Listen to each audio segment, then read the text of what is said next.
نحمدہ و نصلی علی رسولہ الکریم بسم اللہ الرحمن الرحیم۔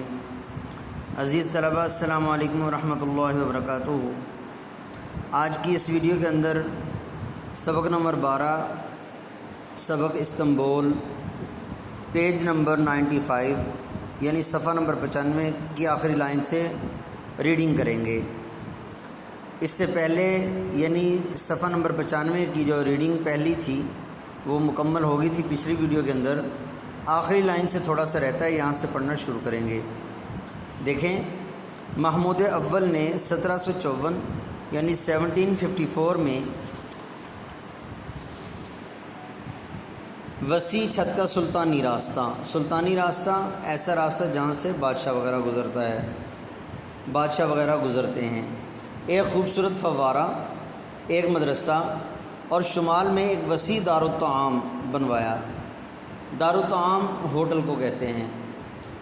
اصل اس کا معنی ہے کھانا کھانے کی جگہ۔ چونکہ پیچھے مدرسے کا ذکر ہوا ہے، ایک ادارے کا نام ہے، یہ ایک ادارے کو کہتے ہیں مدرسہ، تو اس وجہ سے جس طرح ہاسٹلز میں میس وغیرہ ہوتے ہیں، اسی طرح مدرسے کے اندر بھی دارالطعام کا معنی مدرسے کے اعتبار سے ہم میس کریں گے، تو وہاں پر کھانا کھانے کی جگہ جہاں پر طلباء کھانا کھاتے ہیں۔ نیز مسجد میں بیش قیمت کتب خانہ قائم کیا، بیش قیمت بہت زیادہ قیمتی۔ سلطان عبد المجید کے عہد میں مسجد کی جن حصوں کو منہدم ہونے کا خطرہ پیدا ہو گیا تھا، منہدم گرنے کا، ان کی مرمت کروائی گئی۔ مشہور خطاط مصطفیٰ عزت آفندی کی لکھی ہوئی 8 گول لوحیں بھی اسی عہد میں نصب کی گئیں۔ لوحیں تختیاں نصب کی گئیں، لگا دی گئیں، جوڑ دی گئیں۔ دیوار کے ساتھ لگانا، جس طرح کے پتھر لگایا جاتا ہے، ٹائل لگائی جاتی ہے، اس کو ٹائل کو لگانے کو نصب کرنا کہتے ہیں۔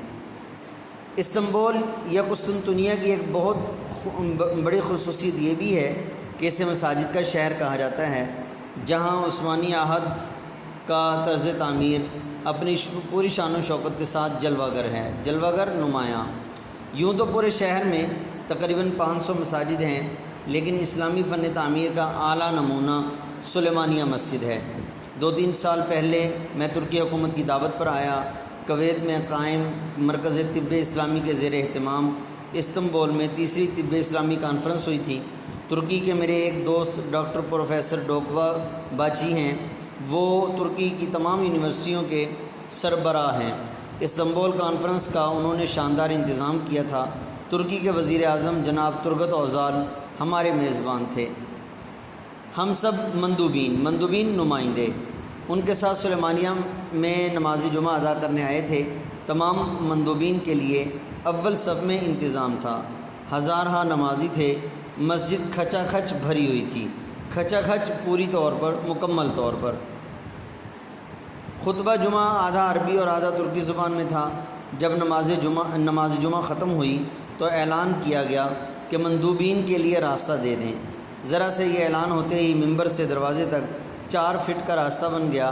نمازی 2 روے کھڑے ہو گئے، 2 روے دونوں اطراف میں، درمیان میں راستہ چھوڑ دیا۔ ایک انسان اپنی جگہ سے نہ ہلا اور ہم سب مندوبین نہایت اطمینان سے باہر آ گئے۔ یہ تنظیم کی بات ہے، تنظیم مطلب نظم کی بات ہے، انتظام کی بات ہے۔ ترک اب دنیا کی ایک نہایت شائستہ عمدہ اور منظم قوم بن چکے ہیں۔ ان کا یہ ڈسپلن ان کو دنیا کی بڑی قوم بنا رہا ہے۔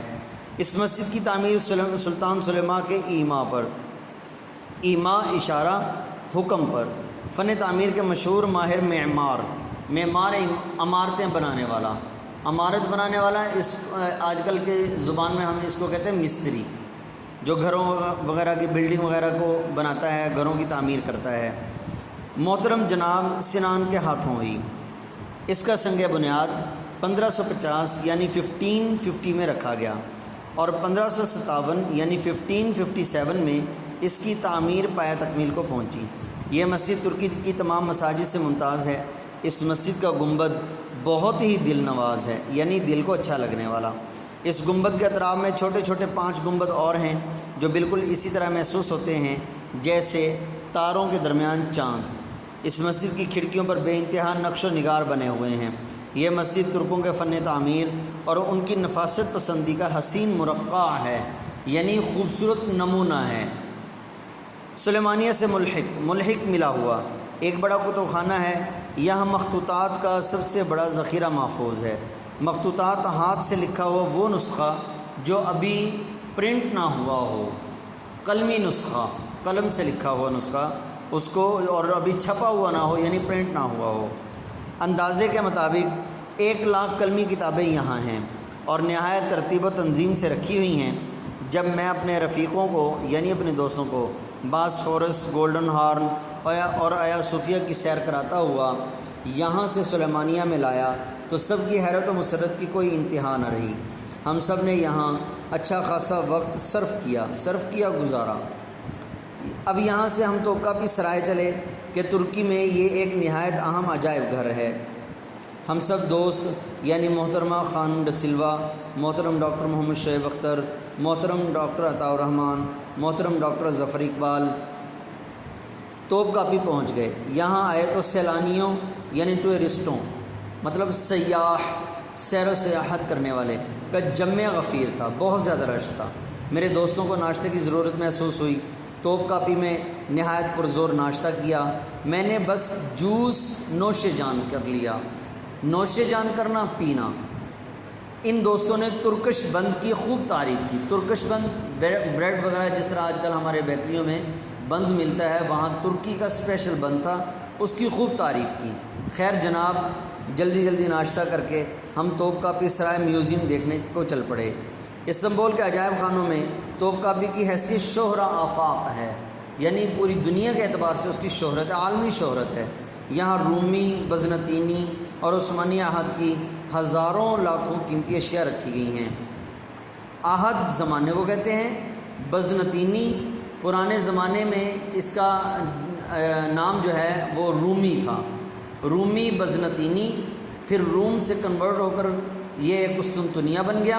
پھر قسطنطنیہ سے اس شہر کا، کیونکہ قسطنطین ایک بادشاہ کا نام تھا جو سب سے پہلے اس علاقے کا بادشاہ بنا تھا، روم کا جو سب سے پہلے بادشاہ بنا تھا اس کا نام قسطنطین تھا، تو اس نے اپنا نام کی وجہ سے اس شہر کا نام قسطنطنیہ رکھ دیا، روم کا نام۔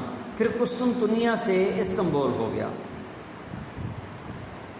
اس میں عثمانی سلاطین سلطان کی جمع ہے، سلطان کا معنی بادشاہ، کے آثار، اثر کی جمع ہے یعنی نشانات، جواہرات، ملبوسات، پرانے زمانے کے کپڑے اور دیگر اشیاء آرائش و تزئین، خوبصورتی اور زیب و زینت کی آرائش، زیب و زینت کی چیزیں کے علاوہ چینی، جاپانی، عربی اور یورپی عجائب بھی رکھے گئے ہیں۔ توپکاپی میں آثار قدیمہ، پرانے نشانات، پرانی چیزیں کہ ایک عجائب گھر کے علاوہ فوجی عجائب خانہ بھی علیحدہ موجود ہے جو اوقاف کہلاتا ہے، یعنی وہاں پر وقف، جس طرح وقف میں نے آپ کو بتایا تھا کہ وقف کی ہوئی ہے یعنی فی سبیل اللہ، اس کو عوام کی خدمت کے لیے چھوڑ دیا ہے، تو وقف کی جمع اوقاف، جیسے ہمارے پاکستان کے اندر محکمہ اوقاف ہے کہ وہاں کا نظام جو ہے وہ صرف گورنمنٹ کے انڈر ہوتا ہے، وہاں کے جو ہے وہ نمازی وغیرہ اور کوئی امام رکھنا ہے، کوئی مؤذن رکھنا ہے، مسجد کا کوئی انتظام ہے، مدرسے کا کوئی انتظام ہے، تو اوقاف ایک ادارہ ہے۔ اسی طرح ترکی میں بھی اوقاف کے نام سے ایک ادارہ ہے۔ اسلامی ترکی آرٹ، ادب اور نقاشی نیز مصوری کے بھی حیرت انگیز نمونے موجود ہیں۔ اسلامی علوم و فنون اور ثقافت کو آگے بڑھانے میں سلاجقہ ترک، سلاجقہ سلجوق کی جمع ہے، یہ ترکی کا ایک خاندان ہے، جیسا کہ آپ سن چکے ہیں ارطغرل ڈرامے کے اندر بھی کہ سلجوق قوم تھی ایک۔ بالخصوص عثمانی حکمرانوں کا کردار بہت نمایاں ہے۔ انہی کے علمی ذوق کی وجہ سے استنبول کا عجائب خانہ توپکاپی، جہاں نوادر نادر کی جمع ہے، نادر کہتے ہیں قیمتی اشیاء کو، اور آثار قدیمہ کا مشہور عالم مرکز بنا۔ وہاں علم و فن کے بیش بہا ذخیروں اور نادر کتابوں کا بھی مخزن بنا۔ مخزن خزانہ، یعنی جہاں پر خزانہ جمع کیا جاتا ہے اس کو مخزن کہتے ہیں۔ نوادر کتب، قیمتی کتابیں اور اہم مخطوطات کے الگ شعبے ہیں۔ بعض ایسی کتابیں بھی وہاں موجود ہیں جن کا ایک ہی نسخہ دنیا میں موجود ہے اور وہ نسخہ توپ کاپی میں ہے۔ انگریزوں کے علمی ذوق کی مدح و ستائش بہت کی جاتی ہے، مدح و ستائش، تعریف، ذوق، شوق، مگر خود ولیم راجرز نے اپنی مشہور تصنیف توپ کاپی میں یہ گلہ کیا ہے کہ انگریزوں نے بہت سے مسلم اداروں اور خاص طور پر بیت الحکمت کا تو ذکر کیا لیکن توپ کاپی کو نظر انداز کر دیا۔ جہاں قدیم اسلامی عہد کی نادر و نایاب کتابیں بکثرت موجود ہیں اور مخطوطات و مسودات کے لحاظ سے بھی دنیا کے عجائب خانے اور بہت سے میوزیم اس کے مقابلے میں ہیچ ہیں۔ مسودات یہ بھی ہاتھ سے لکھے ہوئے نسخے ہوتے ہیں اور ہیچ کمتر۔ تقریباً ہر علم و فن سے متعلق اہم کتابیں یہاں موجود ہیں۔ فن خطاطی کے مظہر کی حیثیت سے قرآن پاک کی وہ آیات توپ کاپی میں موجود ہیں جو مشہور خطاطوں کی ہنرمندی کے نمونے کی حیثیت سے عالمی شہرت رکھتی ہیں۔ رسول اللہ صلی اللہ علیہ وسلم کی سیرت و سوانح پر نسخ فونٹ سٹائل لکھنے کا ایک طریقہ ہے، اس کو جیسے آج کل فونٹ سٹائل کہتے ہیں، تو عربی میں بھی نسخ، نستعلیق اور بھی بہت سارے لکھنے کے سٹائل ہوتے ہیں۔ ایک اہم مخطوطہ بھی توپ کاپی میں موجود ہے۔ استنبول آ کر مسجد سلطان احمد کیسے نہ دیکھتے، ہمیں تو نماز ظہر بھی ادا کرنی تھی، یہاں سے ہم مسجد سلطان احمد آ گئے۔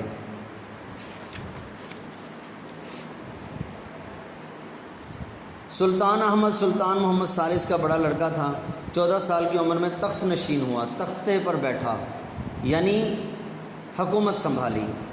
نوعمری کے باوجود ایک پختہ کار یعنی ماہر اور صاحب تدبر، عقل مند بادشاہ تھا۔ سلطان احمد نے 28 سال کی عمر میں 22 نومبر 1617 یعنی 1617 کو وفات پائی۔ یہ اس کی بنوائی ہوئی شاندار مسجد ہے جو شاہی مساجد میں بہت ممتاز ہے اور قدیم زمانے میں وہی جامع مسجد تھی۔ آج جامع مسجد احمد اپنے 6 میناروں کی وجہ سے مشہور ہے۔ اسے سلطان احمد نے اپنی وفات کے سال مکمل کیا۔ یہ شاہی مسجد بہت سے مذہبی تہواروں کے منانے کی جگہ اور بہت سے درباری رسمی جلوسوں کا مرکز رہ چکی ہے۔ مسجد تاریخی حیثیت کی حامل ہے۔ یہاں سب نے وضو کیا، نماز ظہر اور نماز عصر ملا کر پڑھی۔ سیلانیوں کا یہاں بھی مجمع تھا اور خوب تھا۔ اب ہم استنبول کی سیر کے آخری مرحلے میں آ گئے تھے۔ میں ترکی جب بھی آتا ہوں حضرت ابو ایوب انصاری رضی اللہ تعالیٰ عنہ کے مزار پر حاضر ہوتا ہوں۔ آج بھی ہم 5 سوار آخر میں مزار اقدس پر حاضر ہوئے۔ حضرت ابو ایوب انصاری رضی اللہ تعالیٰ عنہ کا مرتبہ علم ایسا تھا کہ صحابہ اکرام رضی اللہ عنہم اجمعین مسائل کی تحقیق میں انہی سے رجوع کرتے تھے، یعنی انہی کے پاس جاتے تھے۔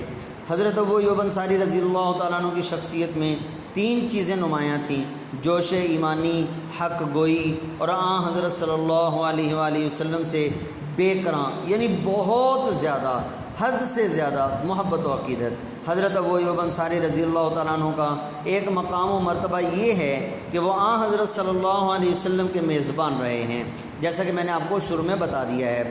جب آپ صلی اللہ علیہ وآلہ وسلم مدینہ منورہ میں داخل ہوئے تو ہر شخص چاہتا تھا کہ حضور صلی اللہ علیہ وسلم کا قیام اس کے یہاں ہو، لیکن کارکنان قضاء و قدر نے اس شرف کے لیے جس گھر کو دیکھا وہ حضرت ابو ایوب انصاری رضی اللہ تعالیٰ عنہ کا کاشانہ تھا۔ کارکنان قضاء و قدر موت اور تقدیر کے فیصلہ کرنے والے کہ کارکنان یعنی فرشتے مراد ہیں، جن کو اللہ نے تقدیر لکھنے کا معاملہ سپرد کیا ہوا ہے، حکم دیا ہے۔ اور کاشانہ گھر نبی اکرم صلی اللہ علیہ وسلم کی بشارت کی روشنی میں فتح قسطنطنیہ کے لیے حضرت امیر معاویہ رضی اللہ تعالیٰ عنہ کے دور حکومت میں، جیسا کہ ابتدا میں ہم ذکر کر چکے ہیں، قسطنطنیہ پر فوج کشی ہوئی، حملہ ہوا تو حضرت ابو ایوب انصاری رضی اللہ تعالیٰ عنہ اس گروہ میں شریک تھے۔ سفر جہاد میں ایک وبا پھیل گئی، مجاہدین کی بڑی تعداد اس وبا کا شکار ہوئی۔ حضرت ابو ایوب انصاری رضی اللہ تعالیٰ عنہ بھی علیل ہوئے، بیمار ہوئے۔ ان کا انتقال ہوا تو مسلمان مجاہدین نے انہیں رات کے وقت قسطنطنیہ کی دیواروں کے نیچے دفن کر دیا۔ آج یہی مقبرہ دنیا کے مسلمانوں کے لیے مرجع خیر و برکت بنا ہوا ہے۔ مرجع کا معنی خیر و برکت کے لوٹنے کی جگہ، مرجع کا معنی مرکز بھی کہہ سکتے ہیں ہم یہاں مفہوم کے اعتبار سے کہ خیر و برکت کا مرکز بنا ہوا ہے۔ اب ہمیں اتاترک ہوائی میدان جانا تھا، اپنا سامان لینا تھا، ادنا جانے والے جہاز میں بیٹھنا تھا۔